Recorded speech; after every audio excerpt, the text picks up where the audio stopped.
વિશ્વ હિન્દુ પરિષદ અને બજરંગ દળ, દુર્ગા વાહિની તથા માતૃશક્તિ અને સમસ્ત જનરલ ખારવા સમાજ આ બધાએ મળી અને શ્રીરામ મંદિરે ઘોઘલા પંચાયત ચોકમાં કાશ્મીરમાં પહેલગામમાં થયેલા આતંકવાદી હુમલામાં 28 હિન્દુ ભાઈઓને નિર્મમ હત્યા કરી એ બાબતમાં હનુમાન ચાલીસા કરી શ્રદ્ધાંજલિ અર્પણ કરી.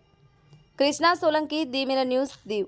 હાલમાં કાશ્મીરમાં પહેલગામમાં જે આતંકવાદી હુમલો થયો એમાં આપણા સનાતની એટલે કે હિન્દુ ધર્મના જે પણ લોકો ફરવા ગયા હતા એમને આતંકવાદીએ પૂછીને કે તારો ધર્મ કયો છે, તો કે હિન્દુ, તો સીધી માથામાં ગોળી મારી છે.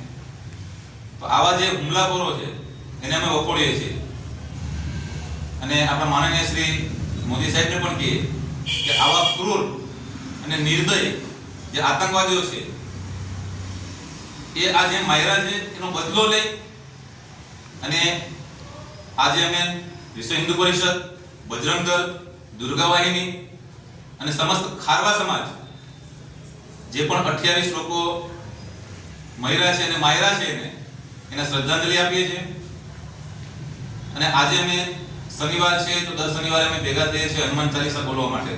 તો આજે જે હનુમાન ચાલીસાના પાઠ થશે એ 3 જે પાઠ થશે એનું જે પણ પુણ્ય જે પણ અમને મળશે એ અમે આજે 28 જણ મારવામાં આવ્યા છે તો એને સમર્પિત કરીએ છીએ અને ભગવાન એમની આત્માને શાંતિ આપે.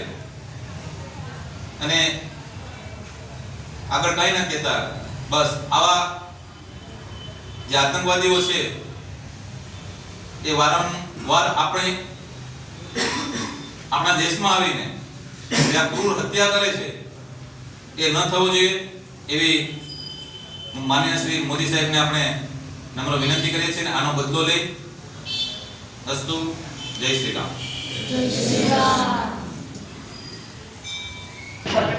હાય, હું છું ક્રુઝિન સિંઘાનિયા. આપની આસપાસના સત્ય સમાચાર જાણવા માટે જોતા રહો દીવ મિરર ન્યૂઝ અને હા, લાઈક અને સબસ્ક્રાઇબ કરવાનું ભૂલતા નહીં. Thank you.